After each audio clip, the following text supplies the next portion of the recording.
নারী থেকে মা হওয়ার প্রক্রিয়া, এটা একটা শারীরিক, মনস্তাত্ত্বিক এবং সামাজিক রূপান্তর। এটা যে কেবল একটা সন্তানের জন্ম দেওয়া বন্ধুরা, তা কিন্তু নয়, বরঞ্চ আত্মপরিচয়ের পরিবর্তন। হ্যাঁ, আত্মপরিচয়ের পরিবর্তন, একটা নতুন দায়িত্ব গ্রহণ, আবার আরও বলা যায় নিঃস্বার্থ ভালোবাসার একটা যাত্রা। আর এই যাত্রাতেই জননী তথা মায়ের পাশে রয়েছে রেডিও সুন্দরবন 91.2 FM। নমস্কার বন্ধুরা, আমরা আজ চলে এসেছি স্পন্দন নার্সিং হোমে ডক্টর দিব্যেন্দু রায়ের কাছে, যিনি গাইনোলজিস্ট এবং assistant professor, department of গাইনোলজি and obstetrics, Calcutta national medical college. তার কাছে জেনে নেব আমাদের জননী সুরক্ষা কথা শীর্ষক অনুষ্ঠানে জননীদের যত্নের কথা।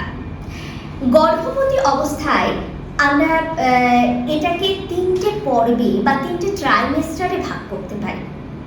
এই 3টে ট্রাইমেস্টার বা 3টে পর্বে কিভাবে আমরা মায়েদের সুরক্ষা দেব বা যত্ন করব, বা কি পরিবর্তন হতে পারে, বা কি করা উচিত কোন সময়, এই সব কিছু জেনে নেব আমাদের ডাক্তারবাবুর কাছ থেকে। নমস্কার ডাক্তারবাবু, আমরা রেডিও সুন্দরবন 91.2 FM এর পক্ষ থেকে আপনাকে অনেক অনেক স্বাগত আমাদের এই জননী সুরক্ষা কথা শীর্ষক অনুষ্ঠানে। তো আচ্ছা, আমি প্রথমে অবশ্যই আমাদের মূল প্রশ্নে যাব, কিন্তু তার আগে আমার একটা ভীষণ কৌতূহল যে আপনাকে একটা প্রশ্ন জিজ্ঞেস করবো, যে আমাদের যে এই জননী সুরক্ষা কথা, এই অনুষ্ঠানটা আপনার কি মনে হয়, আপনার কি মতামত, মানে এটা কেমন ধরনের অনুষ্ঠান, কি রকম হবে, কতটা ভালো হচ্ছে অনুষ্ঠানটা কি সত্যিই কোনো প্রয়োজনীয়তা আছে বলে আপনি মনে করেন? নিশ্চয়ই, এর তো প্রয়োজনীয়তা আছেই। বিশেষ করে আমাদের এই এলাকা, যেখানে আমরা এই সুন্দরবনের এলাকার মায়েদের কথা ভাবছি, যেখানে এখনো হয়তো সমস্ত মায়েরা শিক্ষার সবাই যে আলো পেয়েছে সেরকম হয়তো বা নয়, এবং যেখানে এখনো পর্যন্ত এই ডাক্তার, হাসপাতাল এইগুলো পর্যাপ্ত পরিমাণে এখনো হয়তো সব জায়গায় সেই সুবিধাও পাওয়া যায় না। তার সাথে সাথে আরেকটা জিনিস, সেটা হচ্ছে বহু মানুষের কাছে হয়তো এই সচেতনতার যে দরকার, যে একটা গর্ভাবস্থায় তার কি করা উচিত, কীরকমভাবে থাকা উচিত, সেই বিষয়ে যে সমস্ত জ্ঞান, সেইগুলোতেও পৌঁছায়নি এখনো। তো এই জিনিসটা আমরা রেডিও সুন্দরবনের মাধ্যমে নিশ্চয়ই এই প্রোগ্রামটার মধ্য দিয়ে আমরা পৌঁছে দিতে পারি সেই মায়েদের কাছে। তো নিঃসন্দেহে এর প্রয়োজনীয়তা আছে। তাহলে এবার আমরা মূল প্রশ্নে চলে আসি। আচ্ছা ডাক্তারবাবু, আমরা এই যে গর্ভাবস্থা, জননীর যে গর্ভাবস্থা, সেটাকে 3টে ট্রাইমেস্টারে ভাগ করে থাকি সাধারণত। তো এই 3টে ট্রাইমেস্টারে কেন ভাগ করি? আমাদের গর্ভাবস্থা যদি আমরা দেখি, একটা প্রেগনেন্সি টোটাল ডিউরেশন হয় 40 সপ্তাহ। তো প্রত্যেকটা ট্রাইমেস্টারে আমরা মোটামুটি 12 সপ্তাহ করে পাই, 3 মাস করে পাই। তো এটা ভাগ করার কারণ হচ্ছে এই প্রত্যেকটা ট্রাইমেস্টার, প্রথম ট্রাইমেস্টার যেটা 12 সপ্তাহ পর্যন্ত হয়, তারপরে 12 থেকে 28 সপ্তাহ পর্যন্ত হয়, লাস্টেরটা 28 থেকে 40 সপ্তাহ পর্যন্ত হয়। এই প্রত্যেকটা সময়ে মায়ের শরীরে কিছু বিশেষ চেঞ্জ হয়, প্রত্যেকটা ট্রাইমেস্টারে আলাদা আলাদা রকম। এবং শিশুর যখন বিকাশ হচ্ছে মায়ের গর্ভে, এই প্রত্যেকটা ট্রাইমেস্টারে শিশুর বিকাশের ধরনটাও প্রত্যেকটা ট্রাইমেস্টারে আলাদা। তো সেই পরিবর্তনের ধরন, যেটা মায়ের শরীরে হবে বা যে নবজাতক যা তৈরি হচ্ছে গর্ভের মধ্যে, তার যে চিকিৎসার প্রয়োজন, এই প্রত্যেকটা ট্রাইমেস্টারে সেটা একটু আলাদা আলাদা ধরনের হয়। এই চিকিৎসার সুবিধার জন্যই আমরা প্রেগনেন্সিকে 3টে ট্রাইমেস্টারে ভাগ করেছি। আচ্ছা, তো এই যে প্রথম ট্রাইমেস্টার, এটা কতদিনের? প্রথম ট্রাইমেস্টার হচ্ছে গর্ভাবস্থার 12 সপ্তাহ পর্যন্ত আমরা প্রথম ট্রাইমেস্টার বলি। এই সময় মায়ের শরীরে কি কি পরিবর্তন আমরা দেখতে পাই? প্রথম যেটা পরিবর্তন মায়ের শরীরে আসবে সেটা হচ্ছে আমরা দেখব যে মায়ের যে ঋতুস্রাব সেটা তো প্রথম কথা বন্ধ হবে, তবেই না প্রেগনেন্সির জন্য আমরা বুঝতে পারবো আমার যে একজন মহিলা যখন তার ঋতুস্রাব বন্ধ হবে তখনই আমাদের কাছে আসবে যে আমার এরকম হয়েছে, তো হয়তোবা আমি প্রেগনেন্ট হতে পারি। তো এটা প্রথম কথা, এটা প্রথম লক্ষণ। দ্বিতীয় কথা, যখন আমরা কনফার্ম করে নেব যে তার প্রেগনেন্সি এসছে, তো আমরা প্রথম ট্রাইমেস্টারে যে জিনিসগুলো আমরা মহিলাদের খুব স্বাভাবিকভাবে দেখি যে এই সময় কিছু হরমোনাল পরিবর্তনের জন্য মায়ের যেমন শরীরে ক্লান্তি হয়, বারবার বমি হওয়া, খিদে কমে যাওয়া, মাথা ঘোরা, এই জিনিসগুলো দেখা যায়। এই জিনিসগুলো সবচেয়ে কমনলি আমাদের কাছে মায়েরা এসে কমপ্লেন করে ফার্স্ট ট্রাইমেস্টারে। তো এই সময় আরো একটা ব্যাপার দেখা যায় যে বমি। তো সকালবেলা উঠেই তার যেন বমি পায়, এইটা কেন? হ্যাঁ, তো এটা হচ্ছে এই যখনই প্রেগনেন্সি আসে একটা হরমোন, একটা বিশেষ হরমোন মায়েদের শরীরে প্রবাহিত হয়। তো সেই হরমোনটাই হচ্ছে এই মর্নিং সিকনেস, মানে সকালবেলার যে বমি ভাবটা, এই সকালবেলার বমি ভাবটার জন্য দায়ী। তো এই এই এই হরমোনটার প্রভাবও এই ফার্স্ট ট্রাইমেস্টারেই সবচেয়ে বেশি থাকে, তারপরে আস্তে আস্তে এই হরমোনটা একটু কমে যায়। তো সেই কারণেই এই ফার্স্ট ট্রাইমেস্টারটাতেই এই বমির ভাবটা কিন্তু সবচেয়ে বেশি থাকে।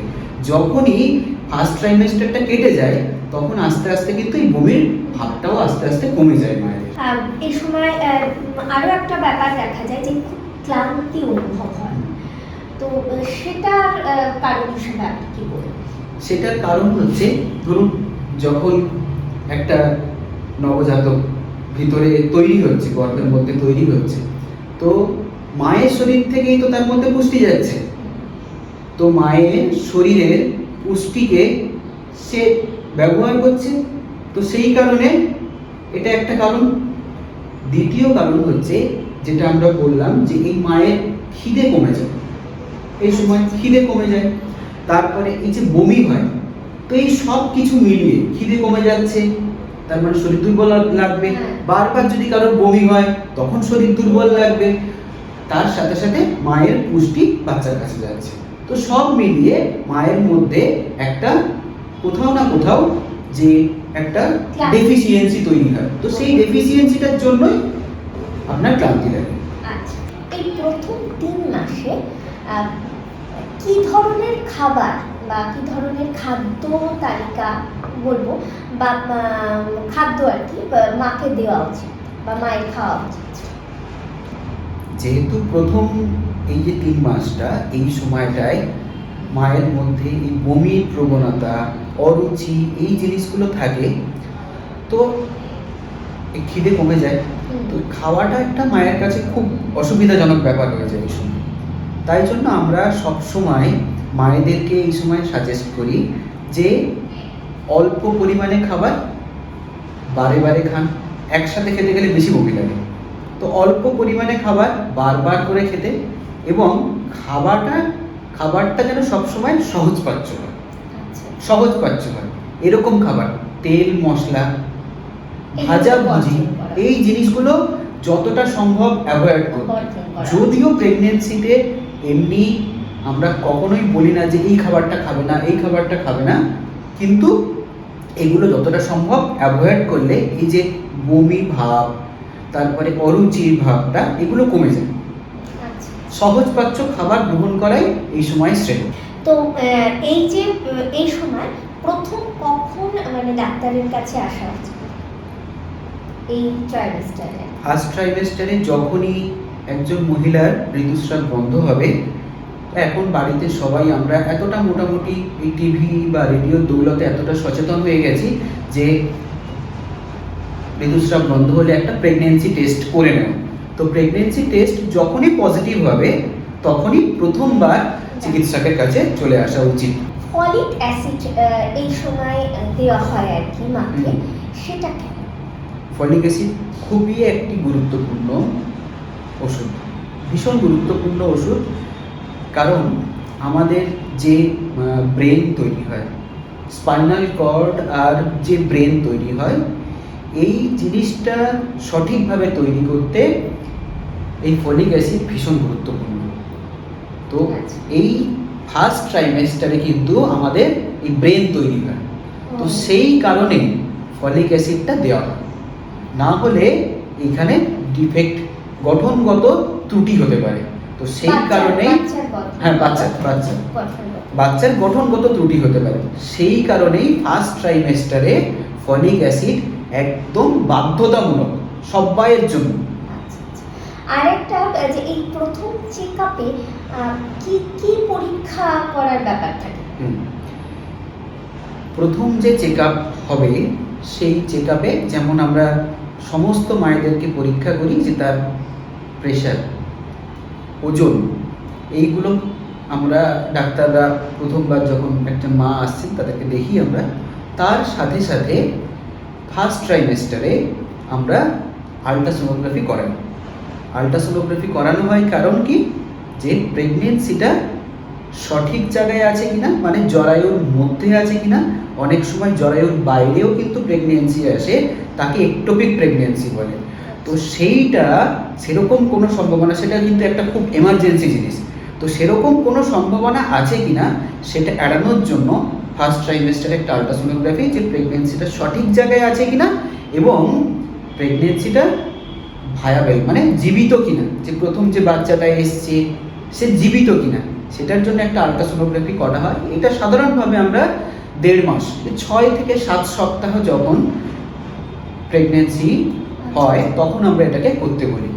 এবং এর সাথে সাথে ব্লাড টেস্ট, পেশেন্টের ব্লাড গ্রুপ, হিমোগ্লোবিন কত আছে, সুগার কত আছে, তার সাথে সাথে যেগুলো আমাদের ভাইরাল কিছু ডিজিজ হয় যেমন হেপাটাইটিস, এইচআইভি, সিফিলিস, যেগুলো মায়ের থেকে বাচ্চার মধ্যে যেতে পারে, সেরকম কিছু আছে কিনা মায়ের শরীরে, সেগুলো আমরা পরীক্ষা করি যাতে আমরা যত দ্রুত সম্ভব আমরা সেগুলোর সম্পর্কে ব্যবস্থা নিতে পারি যদি কোনো রকম কিছু আমরা অসুবিধা দেখি সেই টেস্টগুলো। আচ্ছা, এই সময় যদি রক্তপাত হয় তাহলে কি সেটা খুব বড় সমস্যা সৃষ্টি করতে পারে?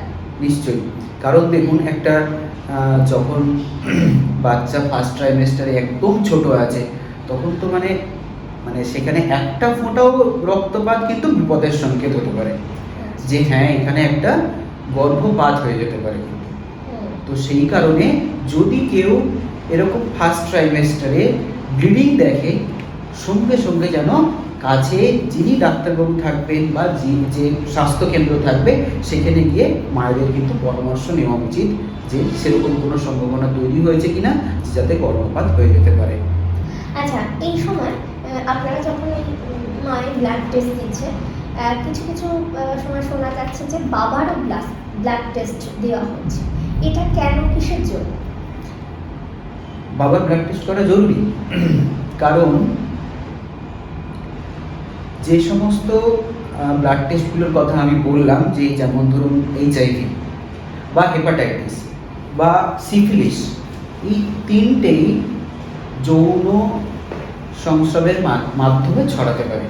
তো সেই কারণে পুরুষের থেকে মহিলার বা মহিলার থেকে পুরুষের মধ্যে যাওয়ার সম্ভাবনা থাকে। তাহলে হয়তো আজকে আমি মায়ের টেস্ট করেছি, তার হয়তো সমস্ত কিছু জিনিস নেগেটিভ আছে, কিন্তু কোনোভাবে পুরুষটি মানে তার স্বামী এইগুলোর অধিকারী আছে। তো সেই সময় ট্রান্সমিট হতে পারে এই জিনিসগুলো মায়ের কাছে যে কোনো সময়, সেটা ফার্স্ট ট্রাইমেস্টারে হতে পারে, সেকেন্ড ট্রাইমেস্টারে হতে পারে, যে কোনো সময় কিন্তু চান্স থাকে। সেই জন্য পুরুষ মানুষদেরও কিন্তু এই টেস্টগুলো করে দেখে নেওয়া হয় যে তার এইচআইভি, হেপাটাইটিস বা সিফিলিস এর স্ট্যাটাসটা কী। বেশিরভাগ ক্ষেত্রে এই জিনিসটাই দেখা হয়। আর একটা জিনিস দেখা হয় সেটা হচ্ছে থ্যালাসেমিয়া। কারণ যদি মা এবং বাবা যে হবে তারা দুজনেই যদি থ্যালাসেমিয়ার বাহক হয় তাহলে কিন্তু বাচ্চার একটা সবসময় চান্স থাকে যে থ্যালাসেমিয়া হওয়ার। সেই জন্য বাবারও এই টেস্টটা করার দরকার। তো এই কারণেই আমরা পুরুষদেরকে টেস্ট করাই। ঠিক আছে, আপনারা এই ধরনের টেস্টে যদি পজিটিভ রেজাল্ট আসে তাহলে কি ধরনের পরামর্শ দেবেন?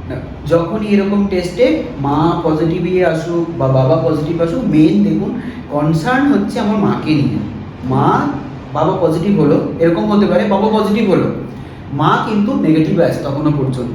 তার মানে আমাকে মায়ের থেকে বাবাকে ওই সময়ের জন্য সেপারেট করতে হবে, যাতে ফার্দার এই প্রেগনেন্সিতে বাবার থেকে মায়ের কাছে ওই ইনফেকশনটা না আসে। কারণ আমার লক্ষ্য হচ্ছে একটা সুস্থ বাচ্চাকে কিন্তু দেওয়া।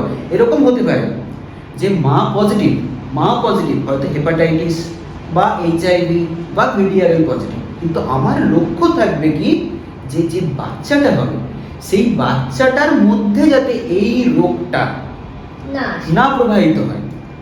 ঠিক আছে, তার জন্য কিছু প্রতিরোধ ব্যবস্থা কি আপনারা নেন? প্রতিরোধ ব্যবস্থা বলতে দেখুন HIV যেমন আছে, HIV যদি আমরা পজিটিভ কোনো মায়ের পাই তো তাকে সেরকম ভাবে চিকিৎসা করা হয়। তাকে কিছু অ্যান্টিরেট্রোভাইরাল ড্রাগস বলে, তো সেই ড্রাগসগুলো দেওয়া হয়।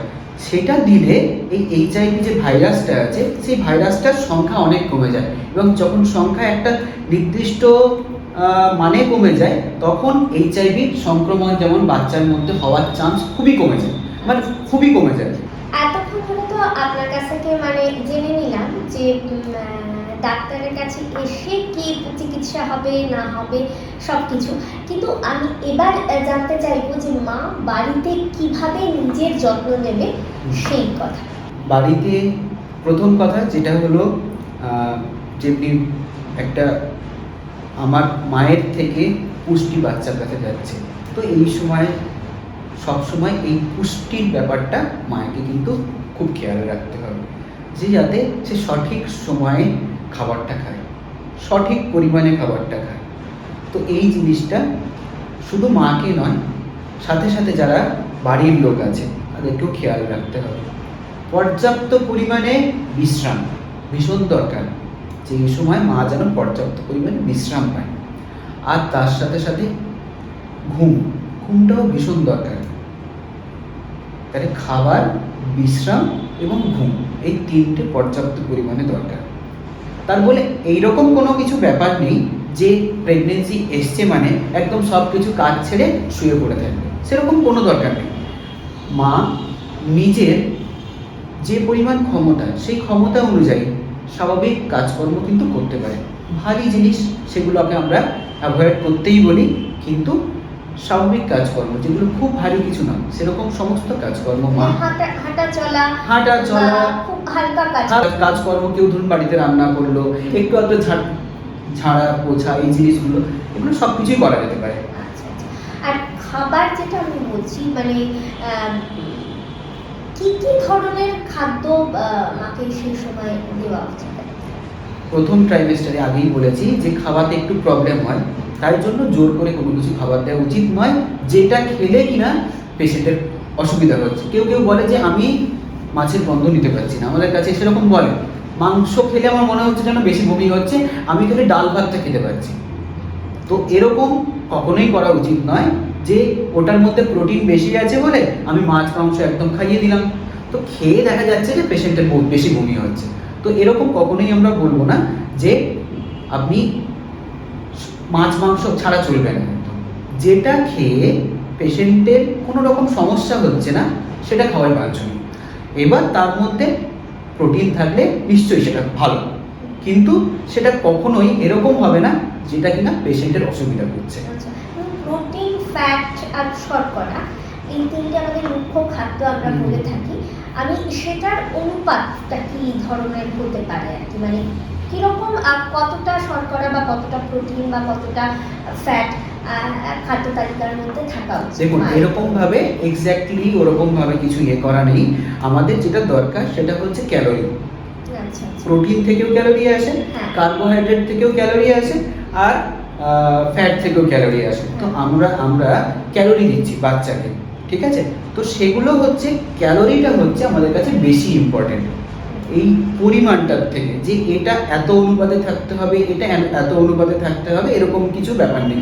কারণ দেখুন, অনেকে হয় কি, যারা নিরামিষ ভোজী হয়, যারা অনেকেই এরকম আছে, তাদের খাবারের মধ্যে একটু প্রোটিন সবসময় কম থাকে, মানে প্রাণীজ প্রোটিন যেটা অ্যানিম্যাল প্রোটিন, যেটা মাছ মাংস তারা হয়তো খাচ্ছে না, কিন্তু তাদের বাচ্চাও সুস্থ হচ্ছে। তো এরকম নয় যে প্রোটিনের পরিমাণ এরকম অবশ্যই হতে হবে, এই ফ্যাটের পরিমাণ এরকম হতে হবে। আমাদের দরকার হচ্ছে খাবারটা সঠিক পরিমাণে খাচ্ছে কিনা, এবং তার থেকে সঠিক ক্যালোরিটা তার শরীর এবং বাচ্চার শরীর যাচ্ছে কিনা, ক্যালোরিটা দরকার। এই ফার্স্ট ট্রাইমেস্টারে সহবাসটা কি নিরাপদ, না সেটার থেকে দূরত্ব রাখা? প্রথম ট্রাইমেস্টারটাতে যেহেতু গর্ভপাতের একটা সম্ভাবনা সবসময় বেশি থাকে প্রথম 12 সপ্তাহ, তো এইটার থেকে একদম যে বিরত থাকতেই হবে এরকম মানে নিয়ম না হলেও, প্রথম 12 সপ্তাহটা যতটা সম্ভব সহবাস এড়িয়ে যাওয়াই ভালো। কারণ তারপরে যে সেকেন্ড ট্রাইমেস্টার, সেই ট্রাইমেস্টারে কিন্তু গর্ভপাতের সম্ভাবনাটা অনেকটা কমে যায়। তো সেই সময়ে বরং সহবাস অনেক নিরাপদ হয়ে যায়। এই প্রথম ট্রাইমেস্টারটা আমরা একটু কিন্তু খেয়াল রাখতে বলি, এই সময়টা যেহেতু গর্ভপাতের সম্ভাবনাটা অনেকটা বেশি।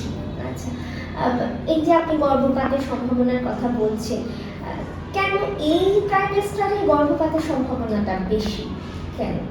এই সময় মানে একটা জিনিস মানে ধরুন নতুন করে আসছে, তো তাকে সমস্ত কিছু দিয়ে ঠিকঠাক করে যদি গর্ভের মধ্যে ধারণ না করা যায়, শরীরে যদি কোনো কিছু একটা হরমোন যেগুলো কিনা এই গর্ভাবস্থা কন্টিনিউ করতে লাগে, তারপরে ধরুন জরায়ুর মধ্যে যেখানে সন্তান এসে বৃদ্ধি পাবে, বড় হবে, সেই জরায়ুর মধ্যে কোনো রকম কিছু প্রবলেম যদি কিছু থাকে যেটা আগে ডিটেক্ট হয়, তো এই কারণগুলো এই ফার্স্ট ট্রাইমেস্টারে যেহেতু প্রথম সে আসছে, এই সময় তাকে বড় হওয়ার জন্য যে জিনিসগুলো খুব দরকারি সেই জিনিসগুলো তখনই দিয়ে দেওয়ার দরকার। তারপরে যখন সে এই পরিবেশের সাথে খাপ খাইয়ে নিতে পারলো, তখন তার এগিয়ে চলাটা অনেক বেশি সহজ হয়ে যায়। তো এই প্রথমবার একটা জিনিস এলো, সে এই পরিবেশটার সাথে তার প্রয়োজন যে জিনিসগুলো, সেই জিনিসগুলো পাচ্ছে কিনা। ফার্স্ট ট্রাইমেস্টারে যেহেতু এই জিনিসগুলো প্রথমবার পাচ্ছে, সেগুলো সমস্ত, হ্যাঁ, তো সেই সমস্ত জিনিসগুলো সঠিক পরিমাণে আছে কিনা, তো সেটার জন্য ফার্স্ট ট্রাইমেস্টারে এই গর্ভপাতের সম্ভাবনাটা কিন্তু অনেক বেশি থাকে। আচ্ছা, এই প্রথম ট্রাইমেস্টারে পরিবারের মানুষদের কি মানে ভূমিকা থাকে, তারা কিভাবে মায়ের যত্ন নেবে বা মাকে কিভাবে দেখবে, সেই ভূমিকাটা কি থাকে পরিবারের মানুষদের, অন্যান্য মানুষদের কথা? প্রথম কথা হচ্ছে, মায়ের যখনই প্রেগনেন্সি আসছে, শারীরিক স্বাস্থ্যের সাথে সাথে মানসিক স্বাস্থ্য কিন্তু ভীষণ রকম দরকার। মানসিক স্বাস্থ্যের দিকে খেয়াল রাখা, বাড়ির পরিবেশ কেমন, মানসিক স্বাস্থ্য এর উপরেই নির্ভর করে। আমার বাড়ির লোকজনরা কেমন ব্যবহার করছে মায়ের সাথে, তো সেটার উপরে মায়ের মানসিক স্বাস্থ্য নির্ভর করবে। এই মানসিক স্বাস্থ্যের সাথে সাথে মায়ের শারীরিক যে পরিবর্তন, সেই পরিবর্তন কিন্তু অনেকাংশে ডিপেন্ড করে। তো মানসিক স্বাস্থ্যের সাথে শারীরিক স্বাস্থ্য কিন্তু অঙ্গাঙ্গিভাবে রিলেটেড। যেমন আমরা দেখেছি, কোনো বাড়িতে যদি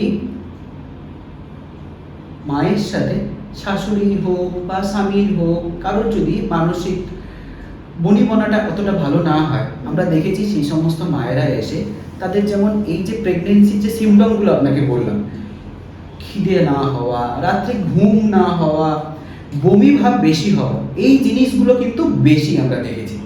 আবার যে খুব ভালো করে থাকি, যত্নে থাকি, যার বাড়ির লোকরা তার মানসিক দিকে খুব খেয়াল নেয়, তাকে আদর করে, যত্ন করে, তাদের দেখেছি কিন্তু তারা এই সমস্ত সমস্যাগুলো অত কমপ্লেন করে না আমাদের কাছে। ঠিক আছে, বমি হচ্ছে ডাক্তারবাবু, আমাদের কাছে কোনো অসুবিধা নেই, কিন্তু যাদের দেখছি কোনো রকম কিছু একটু প্রবলেম বেশি আছে বাড়িতে, যার জন্য তার মানসিক স্বাস্থ্য একটু ক্ষতিগ্রস্ত হচ্ছে, তারা কিন্তু এই সমস্ত কমপ্লেনগুলো বেশি করছে।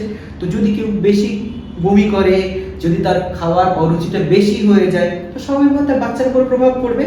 তো মানসিক স্বাস্থ্যর দিকটা খেয়াল রাখা বাড়ির লোকের জন্য কিন্তু ভীষণ দরকার। যেটা মন ভালো থাকলে শরীর ভালো থাকে, একদম। একদম কথাটা বলা একদম। হয়। তো বন্ধুরা, আমরা ফার্স্ট ট্রাইমেস্টারে অনেক কথা কিন্তু আমাদের ডাক্তারবাবুর কাছ থেকে শুনে নিলাম। আর আমাদের সুন্দরবনের জননীদের জন্য আশা করি এই কথাগুলো খুবই উপকারী হবে। কিন্তু আজ হয়তো আমাদের এখানেই শেষ করতে হবে এই অনুষ্ঠান, জননী সুরক্ষা কথা শীর্ষক অনুষ্ঠান। কিন্তু আমরা একটা পর্ব থেকে জানলাম অনেক কিছু, এরপরে আরো দুটো পর্বে আমরা কিন্তু আরো অনেক অনেক কথা জেনে নেব। সেই জন্যই আপনারা সবসময় শুনতে থাকুন 91.2 FM রেডিও সুন্দরবন। নমস্কার। নমস্কার।